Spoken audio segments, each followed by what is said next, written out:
I have a big painting in my office I commissioned that said always be learning, and I think you learn more from your failures than your successes. So This is The Edge, where today's top leaders reveal the decisions and defining moments that set them apart.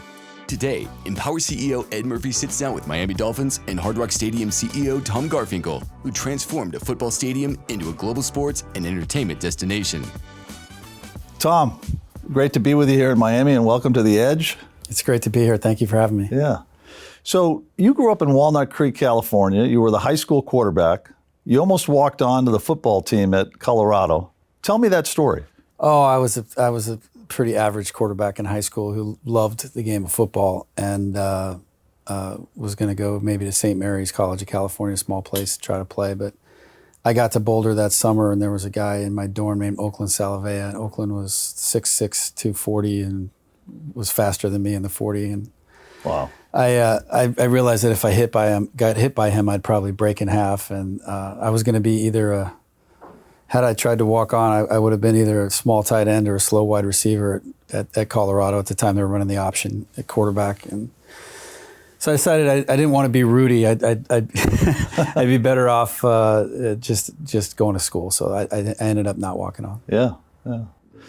And then you found your way to University of Michigan, to the Ross School, and you got your MBA. Was that shortly after graduating from Colorado? No, it was actually several years later. In fact, when I went back to get my MBA, I think I was 29 years old. So it was several years later. I was working for Texaco at the time, and I was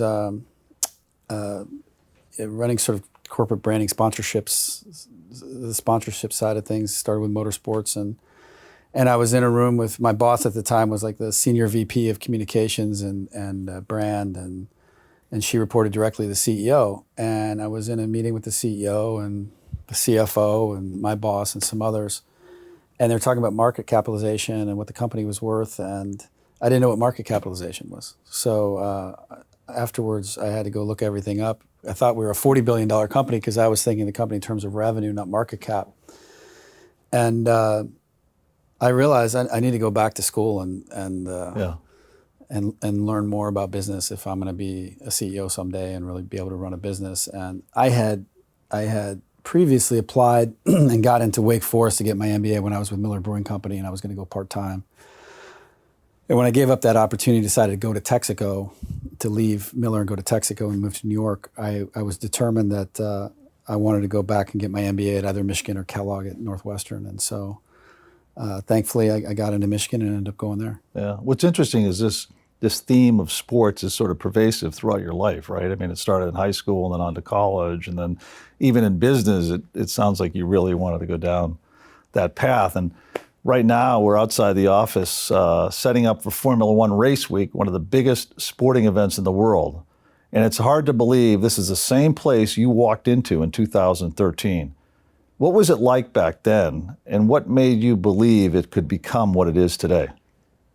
Well, it definitely was a different place. I mean, we had a stadium that was at the time, 27, 28 years old, with orange seats and a bunch of parking lots, basically. And Steve had a vision for it before I got here, and then I got here and we revised that vision or talked about a lot about what we wanted it to be. And what made me believe it could be this was really because of Steve. Steve Ross's sort of, to have someone like Steve who has both, the willingness and the capacity to invest in big ideas, and who had big ideas himself, to be fair, gave me the opportunity to sort of be me and share in those big ideas and add to them and have some of my own. And knowing that he was willing to invest in those things is what gave me the confidence to go do it. Yeah. And Steve Ross, the owner of this franchise, is one of the most successful real estate developers in the world. What's it like to work for him day to day? His energy is just boundless. His energy is boundless. And, working for him, I think it starts with he's just a good person. He's a good human being. He cares about people. He cares about this community, cares about building and growing things that make the world a better place. And he's just a lot of fun to be around. He's funny, and he's full of energy. I think probably more than anything, what I've learned from Steve is just Steve's always looking forward. He never looks back. It's almost like he's never accomplished anything in his life. That, A lot of people, Steve is not nostalgic. He is not. He is always thinking about learning and growing and what's next and what are we going to do next. And I think that helps give him that energy and that positivity and helps keep him young. And he's incredible. I hope I have that energy when I'm 84, 85. I mean, he just, every day he shows up and he's taking on the world. And I look at what he's doing in West Palm. I mean, completely transforming West Palm Beach. It's incredible. I remember being at the opening of Hudson Yards with him in 2019. And at that time, he didn't have the vision for West Palm yet. He was actually, we went from the opening of Hudson Yards and came here to the opening of the first tennis tournament. And he was more excited about what we had done here on campus for the tennis tournament than the opening of Hudson Yards. This is Miami tennis. Yeah, because the Hudson Yards was kind of the opening signal that it was done. Yeah. It's not that makes him happy. It's the journey of doing, So, and then, he spent a lot of time in Palm Beach during COVID, and I think it was that time that he developed this vision of the future of how West Palm Beach, that whole area, could become sort of the best place to work, live, and play in the country. And he's certainly, all in, invested a lot, not just in real estate, but in bringing schools and hospitals and Vanderbilt and parks and festival and trying to really create this great place. And it's not about him. It's about creating this great place to live, work, and play for future generations. So he's definitely a special person. And he's willing to make big bets. A lot of these facilities across the country, the sports facilities, rely on public financing. And he's invested $1 billion, or probably more than $1 billion of his own money on this campus. What do you think this place means to him beyond the business? Well, I think it's... First of all, I think, it is quite a testament to him that, over $1 billion of private money in a world where there's so much public money taken for these types of initiatives. But, and I think we've proven you can do it with private money and make it profitable and still thrive and be very additive to the community. Like this Formula One race, economically speaking, is it's like bringing a Super Bowl every year. And what it means to him, I mean, I don't want to answer questions for him necessarily or speak on his behalf, but, in our conversations, it's a symbol of what can be done when you have big ideas and you invest in them and you have a great team of people and you believe in those people and you build a great team to build something together that's sustainable for the future that impacts people's lives positively, like he's doing in West Palm Beach. What this does is this is a global entertainment destination where people come and share life experiences together. And it's certainly had a huge impact on South Florida, economically speaking and otherwise. Absolutely. And, as I think about Tom, you've made some of the boldest moves in sports business, but I want to go back to where it started. After college, you were checking IDs outside a bar in Chicago. What did those early jobs teach you about people that still shows up in how you lead today? Well, it's a great question, Ed. I had a boss when I started out checking IDs. A couple years later, I was running 3 bars. One of them I had opened, and my boss at the time, who owned the bars, I kind of skipped over some levels to do that. And at one time, I had some challenges with the people that were working for me because I had kind of skipped over them. Yeah. And he explained to me, he said, Tom, you're not wrong in what you're telling them and what your expectations, your standards, or your ideas, or what you expect of them. He said, but you need those people to want to see you succeed, not want to see you fail. Right. And I was 24 years old at the time. It was a great lesson. It was a great lesson in sort of managing people, that it wasn't about being right or about, just forcing your will onto the way things were going to be. It was about leading people and getting them on board and getting them to understand why and to be a part of that and to feel empowered to do the right things.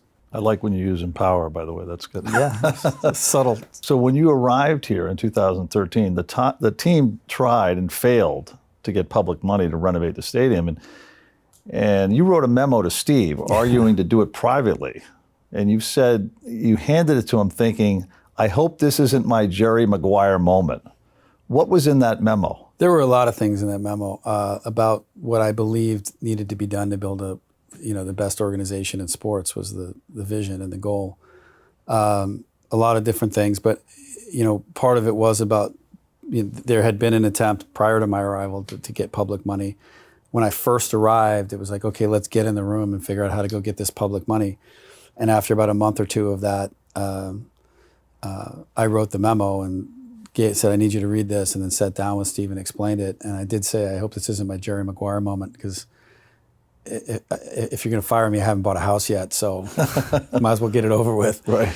Yeah, there was a lot of things in there. I think, the private money, it was sort of okay, if we get public money, here's how long it's going to take to get that money. Here's why it's a Pyrrhic victory if we do get it. Right. Here's, if we finance it privately, here's the time frame we can get this done in. Here's a business plan on how we're going to increase, the business and grow the business in that time frame. And they were all very logical, rational, reasonable arguments that resonated with him. And I think it was just taking a problem, kind of turning it into an opportunity, looking at it differently than it had been looked at, and then putting forth like all the reasons why it made sense. Right. And to his credit, he got it. Well, I'm sure you put forward a compelling business case given the result here, and I'm sure he also respected the fact that you were taking the initiative.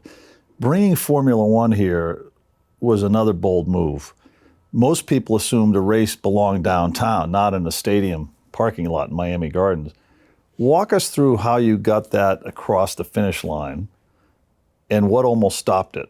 Well, initially Formula One really wanted it downtown because they saw the broadcast and they saw the blimp shots, overhead shots of the yachts, and they wanted it to be sort of the American version of Monaco from that standpoint. You've got yachts in downtown Miami and what that would look like on television, which was a noble and bold vision to have. The challenge was, from an event operation standpoint, here's the 20 reasons that doesn't work downtown. Mm-hmm. You've got the port and the heat, who you're going to disrupt their business significantly. You've got the residents who the street they live on is being disrupted significantly.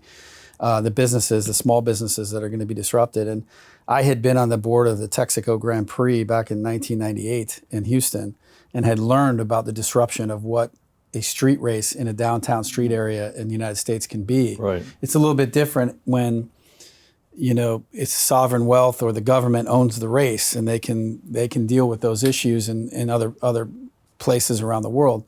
But in the United States, it's very difficult to conduct a street race. I had kind of laid out, here's the reasons, and here's why we can do it at the stadium and why I think it makes more sense.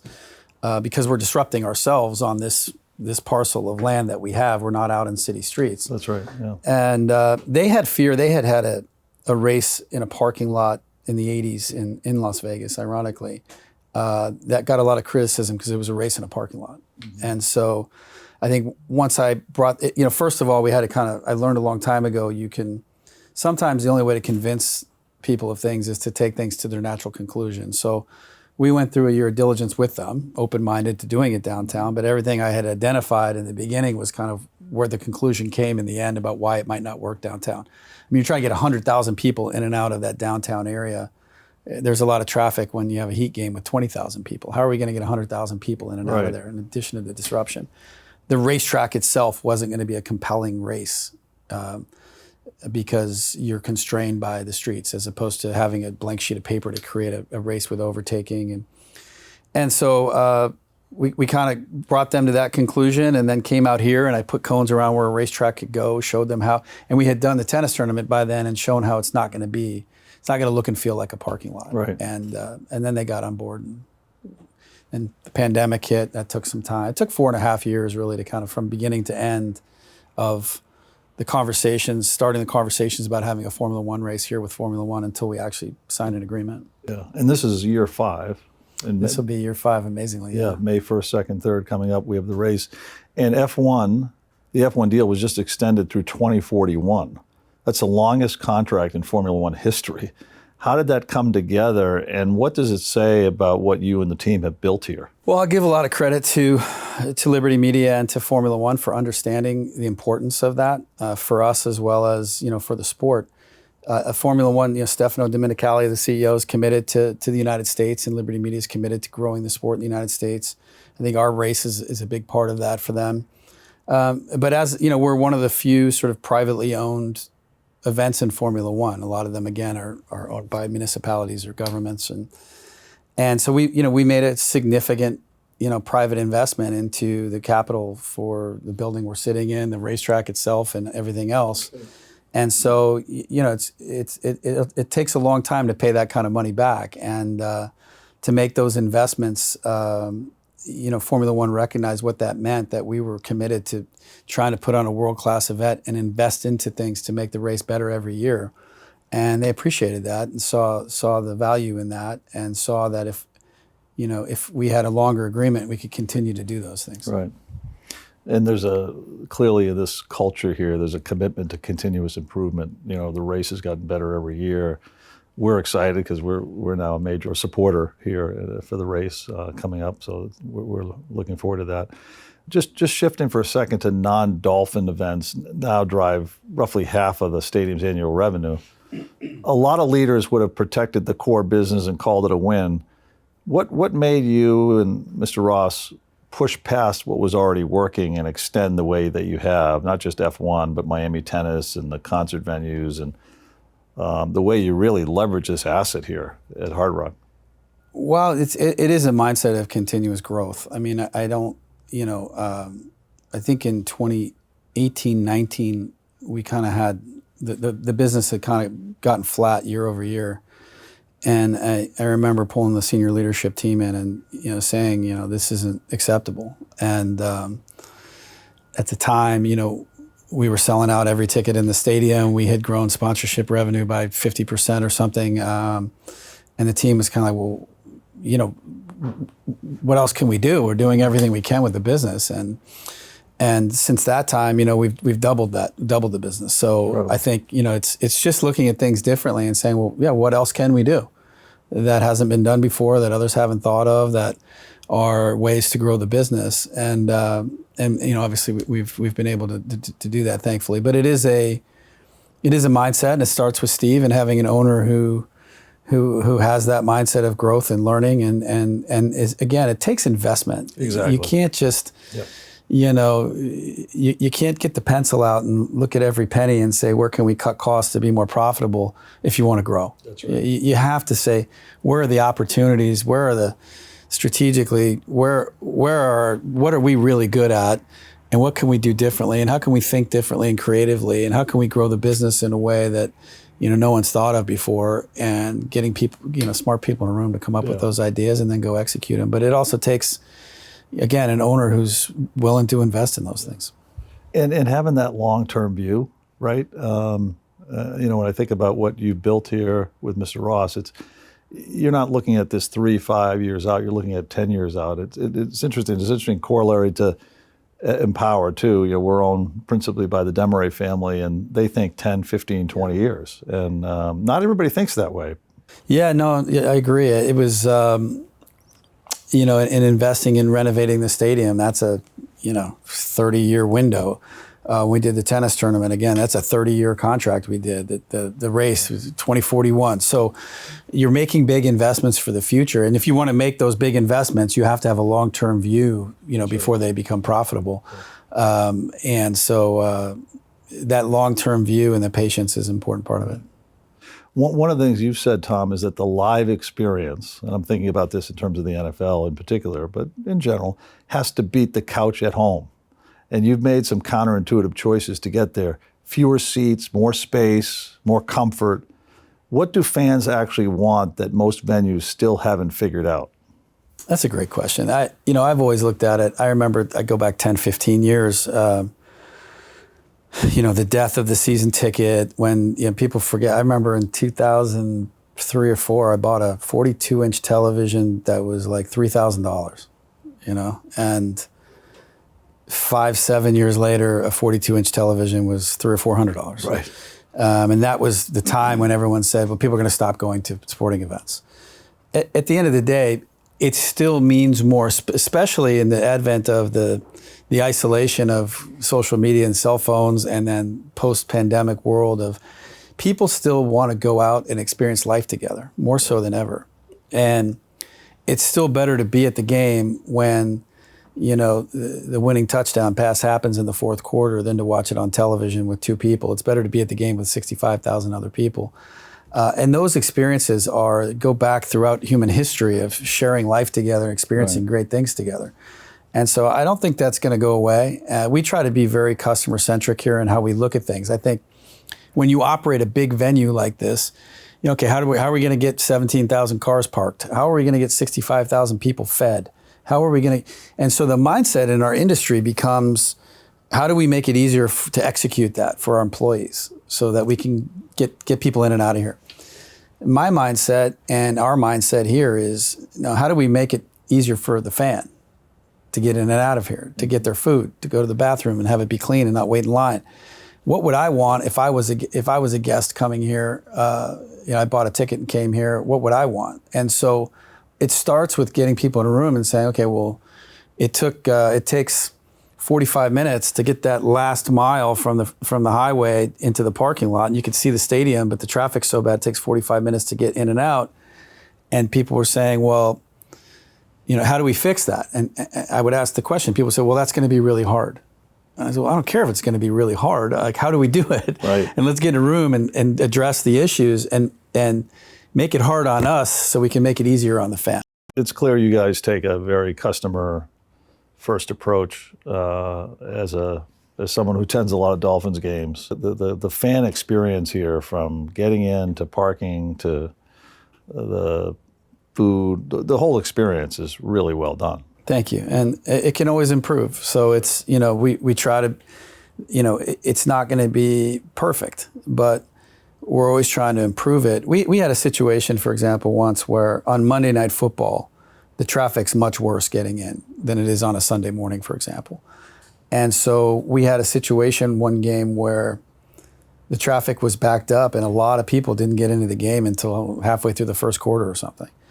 And I got the team together and said, how do we fix this? And this was back when, one of the biggest lots we're still taking cash at that time for parking.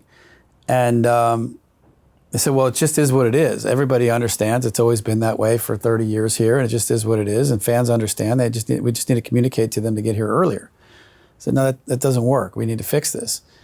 We got in a room for 4 or 5 hours, and the conclusion was, after 30 different ideas of how to fix it, I finally just said, well, wait, I want you to station someone here where they take the cash, and then people, down the road every 30 yards with radios. And when the line backs up to more than 6 cars, which is arbitrary, I made it up, I want you to just start letting the cars in for free without taking the cash. Just let them in.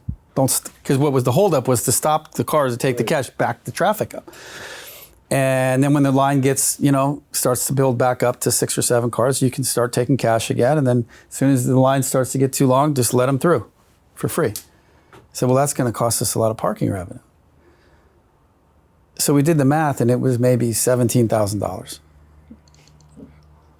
And so I said, I'll give up the $17,000 to have people have a better experience, because the ticket, if that's the experience, I'm not coming back to a game. I'm not waiting an hour in line to park my car. Yeah. I'm just not going to come back to the game if it's me. That's right. So what's the actual cost? Yeah. So, thinking differently, those kinds of solutions, and trying to solve those problems for fans so it's easier for them. So at Empower, our goal is to help people feel a sense of financial freedom every day, not just in retirement, but in the choices they make along the way. If you look at your own career, what's one thing you do consistently that's been a real advantage for you? Well, the most important thing I think I do is actually, who we hire and the team that we build, the team of people that we can't do anything alone. So it's having, good judgment and hiring the right people, putting the right team together, building the right culture, and setting the right vision, and then letting people do their jobs. And I think that's the most important thing. I think for me, personally, as a leader, I've always tried to look at challenges differently. Like, here's the way everybody looks at it. Here's the way it's always been done. Probably the worst thing you can say to me if you work with me on the team is, that's just the way we've always done it. Why do we do it that way? That's just the way we've always done it. And that's why we do it that way. Okay, well, that's not a good reason to keep doing it that way. A lot of times there's also a lot of activities being done, and maybe they're being done really well, but they don't focus on the business objectives. So let's get honed in on what the business objective, what we're trying to accomplish, and make sure we're deploying resources that are on activities that are working on those objectives. And when you get that kind of focus, that kind of team together, and you can approach problem solving differently, good things happen. Yeah. I want to stay on this theme a little bit because it is all about the people and the talent. And you hire for attributes over resume. And some of your best people have, and I've had a chance to work with several of them, have come from outside sports. What are you looking for when you hire, and how do you know when you found it? Continuous improvement, that mindset of learning that we've talked about. It's not something, if someone doesn't have that, it's really hard to just kind of talk them into it. Acceptance of responsibility. So people who don't go to the water cooler and complain about everything, but who go to the mirror and say, how can I make it better? People who are looking for solutions, not excuses and things. I'd say those are probably the two most, integrity is an obvious one. People who act in the best interest of we really look for teamwork is one of our core values. So we hire a lot of people that worked in team sports because you learn, if you not worked in team sports, but played team sports in high school and college and whatever, because when you're on a team and you learn how to, make sacrifices for others towards a common goal, we're a very if you're the kind of person that is a individualistic sort of resume builder, you kind of get chewed up and spit out of our culture here. It doesn't really work. Everybody, if you're like, this is my job, I don't worry about that, I'm in my silo, our group works really well together to get things done. It's a root for culture here. Yeah. You're rooting for each other. I can see it. It definitely is. And so, those are probably the really, and then, obviously intelligence, looking at things differently, judgment. We and especially as we look into leadership positions, it's not who's been here the longest. We're looking for those communication skills and continuous improvement and the things that make you a great leader. Yeah. And you're willing to take some risks too. You've hired some young people and given them big jobs, big responsibility. And now they've had a track record, but in some instances, we're talking about people that are mid to late 20s that have taken on major roles here. And it's a testament to the vision that you have on the talent side of things. Yeah, it's we definitely have a young workforce here. I think it's not to say that people that are older can't be great too, because we have a lot of people here that have long established careers who are doing great things here. But there's an energy level to what we do here. We have an entrepreneurial spirit, and there's an energy level to getting things done. It's not a bureaucratic corporate environment that takes a long. We may take time to make a decision, but once we make it, we go, and we go fast. And so that energy level is important. I think also, again, there's a willingness with young people to be open-minded for growth and change, and as opposed to this is the way we've always done it. Right. And so they're more open to looking at things like, how do we solve this problem? Let's look at this differently. And then, just this idea that this generation of people is just incredibly talented. Yeah. And, I joke that, we grew up with the World Book Encyclopedia, you want the aardvark, you started they've had Google. And so their ability to have access to information and learn and grow and have more perspective at a younger age of things. We would have to read a book or, today they just have access to so much that the young people today are incredibly talented, motivated. So again, it goes back to those attributes, and professional maturity is one of them as well. We've got a young woman who's now 29, who was 28 when I promoted her to president of the Grand Prix. And it's professional maturity, acceptance of responsibility, continuous improvement, but the energy, the intelligence. I was just talking to her before I came here, and there was an issue with a partner, and she was asking me, here's how I responded to it. And I said, well, that's exactly what you should be doing. And the judgment and decision-making is incredible. So it's those attributes that really carry forward. She's impressive. Yeah. I've had a lot of opportunities to interact with her. Looking back, Tom, what's a decision you might have gotten wrong or a mistake you made that changed how you lead? What did it teach you that you still use today and still apply today? That's a long list. I have a big painting in my office I commissioned that said always be learning. And I think you learn more from your failures than your successes. So, I'm still trying to learn every day. And you have to adjust too, because as you get older, things you were good at 10 years ago, you may not be as good at anymore because of, I think one of the things as a leader, certainly at this stage of leadership in my life, I try to proactively do a lot that I maybe wasn't doing as much 10 years ago, is just learn more from young people and the people that are working with me as opposed to teaching. Right. I'm still trying to teach and mentor in different ways, and I really enjoy that. But I remember when I was with Miller Brewing Company, I was about 25, 26 years old, and I had a mentor who was in his 40s. And he asked me once, what are young people looking at today? And I was 25. We're trying to sell beer to young, 21 to 25-year-olds. You're 25. What's happening today? And I said, well, there's this thing called the internet. And at that time it was, Yahoo and, you've got mail. That was it. And he said, yeah, we've looked at that. We think that's just a fad that's going to go away. So he was smart enough to ask the question of the young person, but somehow missed the part of like actually listening to the answer. And I remember that and look back on that and think to myself, to make sure to do that and actually listen to the answer and try to learn from it. I made a lot of mistakes. I made a lot of hiring mistakes. You said that we sometimes take some bold moves. And usually when I make hiring mistakes, I make them too soon. My gut's telling me it doesn't feel quite right. And I make them anyway and trying to be expedient, and then have learned, a year later when you've got to have a hard conversation with somebody and say this isn't really working for either of us.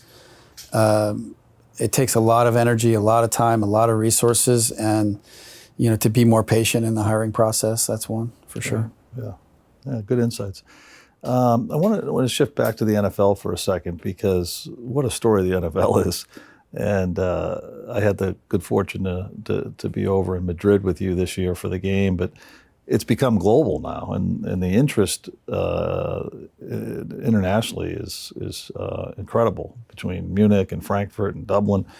Where do you see that going? Obviously, you're already operating at that level with F1 and FIFA, but where do you see the Dolphins, this campus, fitting into the big picture, and just your thoughts on the NFL and how it's going to continue to evolve internationally? Well, I think to start, we had this vision to make this a global entertainment destination, if you will, and to be global. Certainly Steve has got this soccer business relevant that Danny Silman runs, does a fantastic job with. So we've got this international soccer business already existing. Bringing the Clasico here in 2017, Real Madrid, Barcelona, now having Miami Open tennis and having Formula One. So you've got international soccer, you've got Formula One racing, you've got international tennis. It truly is an international sort of platform in what is I would argue, the most international city in the country. Mm-hmm. And so that was a deliberate sort of thing. And now you take what the NFL is doing has always had a global presence, but I think, the commissioner has definitely made this a priority moving forward, a strategic priority to become more global. Mm-hmm. It's an opportunity for us with the Global Markets Program to say we want to become the team of the Spanish and Portuguese speaking world. We play in Madrid. We're focused on Mexico and Brazil as well, and some other markets like Colombia and Argentina, where we want to become the favorite NFL team of all of these markets moving forward. So when you've got Carlos Alcaraz playing tennis here and Carlos Sainz racing a car here, and you've got, when we go to Madrid, it's more relevant, right? All of a sudden. So there are cross opportunities across all our businesses, both from a consumer standpoint, a data standpoint, if you will, a marketing standpoint, but also just how we use those assets to promote each other and create awareness across the platform. It's interesting when you go to those games, intuitively you think it's going to be all expats, right? Americans that are over in Madrid, Americans that are over in Munich, but the reality is it's the Spanish nationals. I mean, they love it. Right? It is. And same thing with the Germans. I mean, I think there's 17 or 18 NFL clubs over there just for one NFL team. We played the Chiefs in Frankfurt a couple years ago, and they played "Take Me Home, Country Roads," John Denver, and the whole audience was singing the song, and everyone was wearing Chiefs and Dolphins jerseys. And the person sitting next to me said, "I can't believe that all these people came here from Kansas City and Miami to watch this game." And I said, "Those are Germans." Yeah. And that person said, "Well, they're not German. They're singing John Denver." I said, "Go walk down. They're all speaking German." So, it's the NFL is. Look, I think in spite of some of our best efforts the last 10 or 12 years, American culture is still very aspirational and relevant globally. And there's nothing more relevant in American culture than the National Football League. Yeah. So before we close, I want to ask about something bigger than sports. The Dolphins Cancer Challenge has raised more than $100 million for cancer research, the largest fundraiser in the NFL, and you fulfilled a $75 million pledge 2 years ahead of schedule. What does that mean to you personally, Tom, and why does it matter that a sports organization leads on something like that? Well, again, it starts with ownership and understanding that, and Steve certainly understands this, that the team is really, you're a steward of a public trust. The team was here before Steve owned the team, and we'll be here for a long, long time. And the team belongs to the fans and the community in a lot of ways. And so I think, we have an obligation to use it as a platform to impact people's lives in a positive way. When the pandemic hit, Steve actually called me and said, there's a lot of people who are going to be food insecure. We need to figure out a way to feed people. And we put together a program and put $1 million. Steve personally put $1 million down and said, if you can raise another $1 million, I'll put a second $1 million down to match it. So we had $3 million to put together a food program. We did over 1,000 meals a day for a year during the pandemic here at the stadium, and employed local restaurants to keep them in business and feed people that were food insecure. The Dolphins Cancer Challenge has really grown into something that, cancer impacts everybody's life. I don't think there's a person you meet who hasn't been impacted by cancer in their life in some way through a loved one or a friend or themselves. And it's really about this community coming together with the University of Miami, Sylvester Health, Lennar Holmes, who's been the biggest benefactor of that program, Stuart Miller. And so, raising that kind of money, what we're most proud of is 100% of the money raised goes directly to cancer research. And Sylvester Cancer Center is now one of, I think, about 40 National Cancer Institute designated cancer centers in the country. And when we started this, years ago, there wasn't an NCI designated cancer center here in South Florida. So people who would have cancer might leave town and go try to get treatment somewhere else. Now they stay here in town. And so we're proud of that. There's a lot of people on that weekend that come up to me and others and just say, this program saved my life, or this program extended my loved one's life because of the care that we got. And that's very meaningful. Okay, so our last question we ask every guest. What's your edge, Tom? And what sets you apart? My edge is, I think it's this notion to always be learning and always trying to get better. I don't want to be someone who's sitting around in my 70s talking about what I used to do and what I did 20 years ago. And it's this idea to always be, there's so much to learn, there's so much to know, and the world is changing so fast, at a faster pace than ever before. So if you're not growing, you're going backwards, you're not standing still. And the older you get, there was a time when I was always the youngest person in the room, and then I wasn't, and now I find myself often being the oldest person in the room. So, the older you get, the more stuck you get in your ways, the more you think you know things. And so I work really, really hard at trying to keep an open mind, trying to learn new things, trying to ask questions, trying to always be curious. And I think that's really important. Great insights. Tom, this was great, and what you've built here goes well beyond sports. It's a masterclass in bold decisions, playing the long game, and raising the standard for what a venue can be. So thank you, Tom. Thank you very much. Really enjoyed being with you today. I appreciate you having me.